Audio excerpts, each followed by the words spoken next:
Your favorites are our favorites. Hello, this is One Republic. Hello, I'm Jessie J. Hey, we are Nico and Vince. The Grand at 101.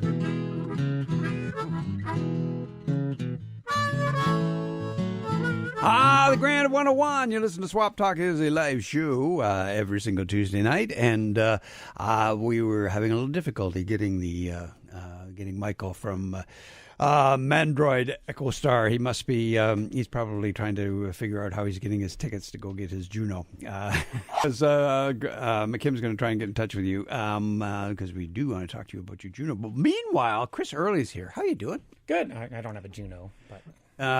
no. Stick with us. Maybe we can get you one. Yeah. Perfect. Awesome. Do they have tree awards? Yeah, well, they should. They should. That's right. Yeah, they should. So, Chris, tell me a little bit about because I don't know, and if people haven't had the opportunity to go down to Guelph and see this, I think they're missing out on quite a bit. Well, what does the facility offer down there? So the Arboretum, which hard to say, but you have to be able to pronounce it right to work there. But it's right within the city limits, and it has over 400 acres of natural areas, plant collections, ponds, wetlands as a Class 1 provincially significant wetland as part of it. So it's got all kinds of different habitats and learning opportunities if you come to visit. Did they have to did they have to do something different? And by that I mean, did they have to plant things, or was this kind of a natural place that just happened? Yeah, so it actually has 3 different forested areas that have never been clear cut. So it's actually old growth forest. And then some of the other spots that we've got are plant collections where in 1970, when we started planting certain plants in different sort of family collections. So you can go out there and learn about different maples from around the Northern Hemisphere or learn about plants that are native to Ontario, what ones you'd find in our own province. We have a Gosling Wildlife Garden, so you go and find out how to attract wildlife to your backyard. Bees, butterflies, birds, all that type of thing. So lots of different things to do. Okay, so I mean, the cool part about it is it's a representation of what we have right here. It's not like this is a forest in the rainforest, and you would right? See yeah. So the natural areas are definitely what a local forest should look like. Yeah.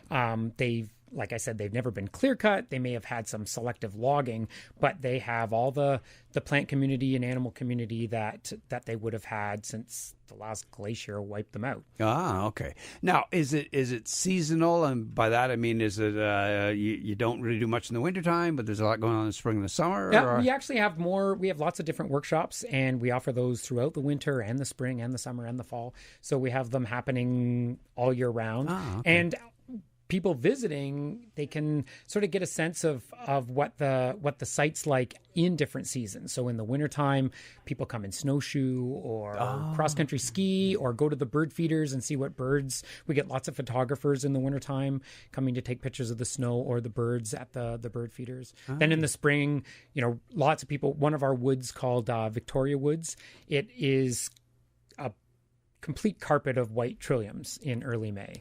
And so we get lots of people coming because it's pretty well solid white with a few red trilliums plus other plants. And it's just great. So, depending on the season you come in, there's different things that you can focus on. Now, is it still illegal to pick them, trilliums? Law-wise, I don't want to say it's not illegal, but it's definitely not encouraged. Because if you pick, the flower, then it's not going to fruit. That's why it's got a flower on it, and it wants to produce seed. And so picking them is definitely not a good idea because it's going to harm the plant. See, I don't know if it was my father just being mean, or he'd say, you picked that, you're going to jail. Yeah, well, I'm happy with it. I'm sorry if you pick any plant, you're going to go to jail. That's a great thing. That was Dad's philosophy. Arboretum to promote that. So we didn't pick anything. That's great.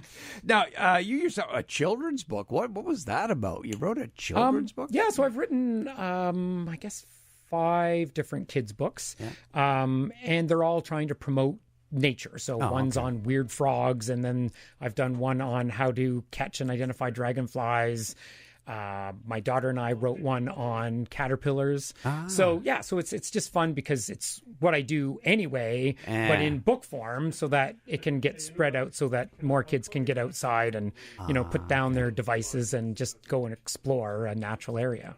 Yeah, and I think this is the kind of like what we cannot forget is that with all the telephones and the iPads and all that kind of stuff, the computer technology, that it's to get away and to get out into these areas by yourself or with a family and the kids is something like it's really good. It's really good for your sort of persona. Like they've done lots of studies showing that walking in a woods or a natural area it's healthy for you. It makes you feel better. And technology you can use technology with that. You can bring an iPhone or iPad out with you and learn about the things you're looking at. So is that just poison ivy I touched exactly. or not? Let me look that up. Look what Wikipedia is telling us. It's that's poison not oak. good. We're all right. Yeah. That's right. So you're right. You can get an enhanced experience with the technology, but if you can use that as your draw to get kids outside, then go for it. You kind of go for it, whatever gets them out there, type of thing. Yeah. So if somebody says, "Okay, this is kind of interesting," I guess what's on the near horizon? We've got lots of different things going on. So right now we've just started something called noon hour walks. And so every Wednesday, my intern, Jason, takes people out from our kiosk, which is near our campus entrance, and goes on a hike for about an hour and just interprets what you look at. So you never know, we might find a porcupine or be looking at a pileated woodpecker or maybe some type of tree bark, trying to figure out what species it is. So back up, what kind of a woodpecker? A pileated woodpecker. So that's so that is see, you need to come on this hike. Whoa! This is a woodpecker that's like it's pileated. It's over a foot long. Okay, so it's like bigger than a crow.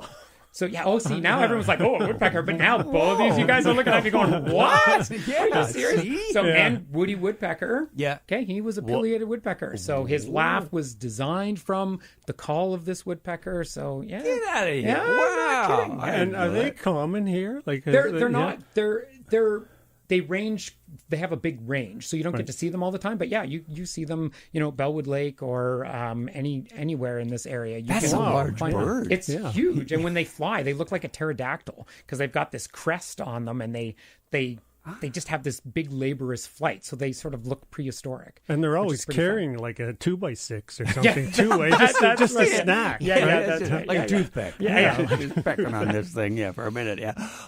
See? Yeah, so folks, so this is on why Wednesdays, you gotta go. Wednesdays you could come out and maybe do that. We also have a whole bunch of workshops. So the one coming up in mid-April, I'm teaching a warbler workshop.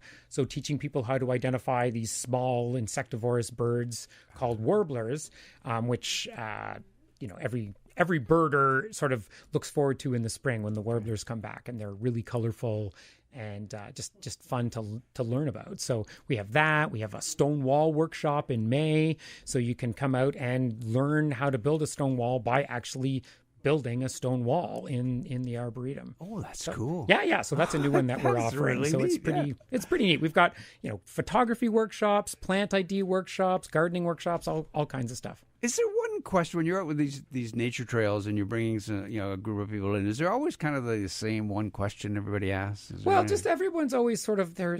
That a lot of the times they just want to know stuff like, what tree is this, or why does it look like this here? So I often take people on I call it like a sleuth walk, where they're like Sherlock Holmes and they have to figure out why a forest might look the way it does, because it could have to do with a disease or what the water level is like in that forest. And then it changes as we go up a little bit. So suddenly the forest is different. Well, why is that? So it's sort of guiding discovery. So getting them to learn about it by asking questions and seeing different things. Oh, this is so neat. So, Chris, if they want more information, they want to get some times and schedules, where should they go? Yeah. So if they go to our website, which is www.uoguelph.ca/arboretum, and that's ARBORETUM. So it's not that hard. Arboretum.